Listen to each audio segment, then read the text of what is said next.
So signs of termite activity, something that's really going to be common to look for on any structure is wood rot. So, over the years, your house is going to age, the wood's going to deteriorate, and as it does, that becomes what's known as a conducive condition. We'll go ahead and cover a few conducive conditions, but let's start with wood rot. So you'll see the wood starts to warp and bow a little bit, and it's very common near the exterior where the garage is. Over the years, the natural weathering, the sun, rain, whatnot's going to deteriorate the exposed wood. So you're going to see that in places near the back door, window seals, as well as near the garage.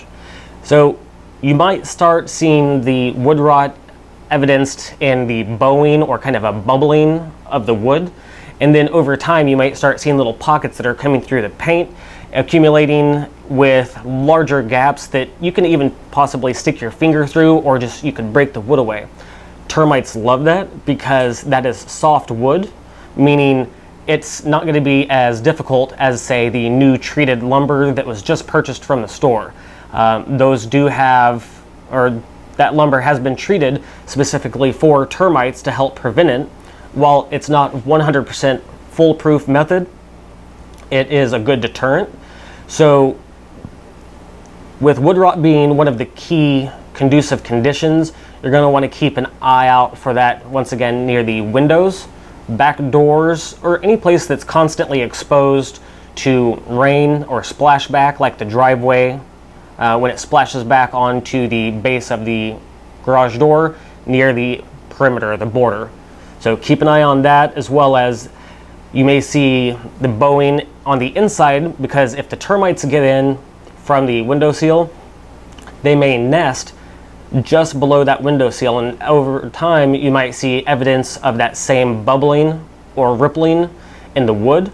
That's the weakening of the wood due to the termite damage, and eventually you may even see those same pockets where the wood's been eaten up to the point where the paint is falling through or it's becoming exposed, these galleries where the termites are now living in the windowsill. Other things to look for on the property are going to be wood piles or debris piles. Some people use decorative logs in the mulch bed out front. It's not a good idea because that has all the favorite conditions that termites are looking for. It has a food source and it has a water source, because that water source, that mulch bed, has trapped moisture. And so they have water and food, and they are butted right up next to your house.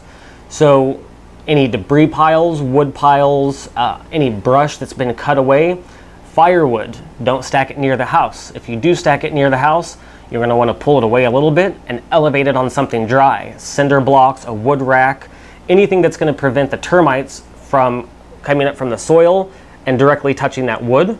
That's called wood to ground contact when it's part of the structure. So if you have wood on the structure and that wood is touching the soil, that is a big no-no as well, because they can come up directly from the soil onto the structure, and that's going to be a little highway for them to get directly into your residence. So that's something that we're going to want to avoid. All right, so another conducive condition is high soil. Your foundation should be exposed at least 4 to 6 inches.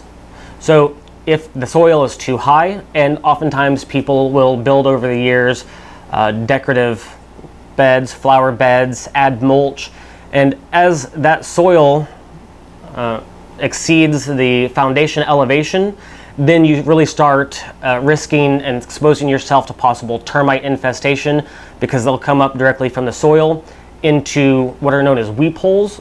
I'm sure you've seen them. They're the little gaps between the bricks at the base of the foundation going around the perimeter of your residence.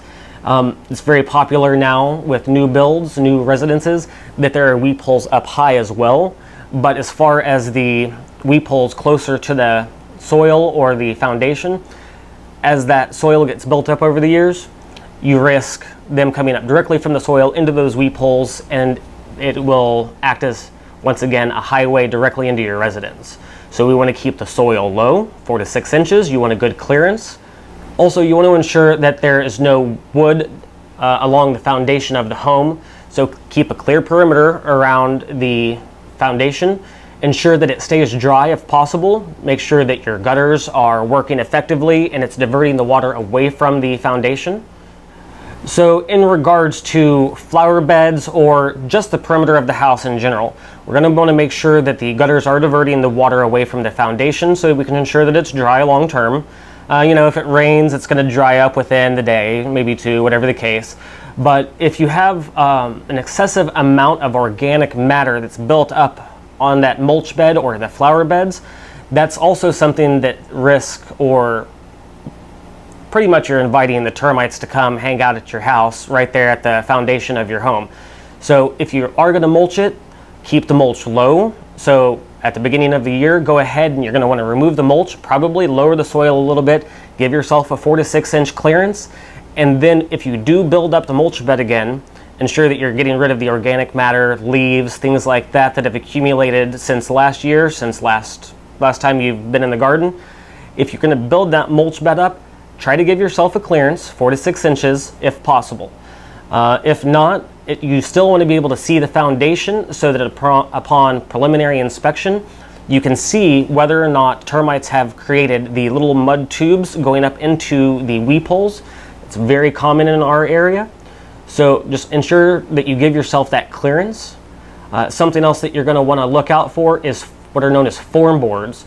So if by the structure you've had a patio or a deck poured or built, we want to ensure that the portions of wood that were created as the form for the patio or the structure, that those have been removed after that concrete's dried. If the form board remains there long term, over time it's going to be the same with any other portions of the house. That's considered wood to ground contact, and that is an invitation for termites to come feast on that wood that's adjoining your structure, your residence. So want to be very cautious of that.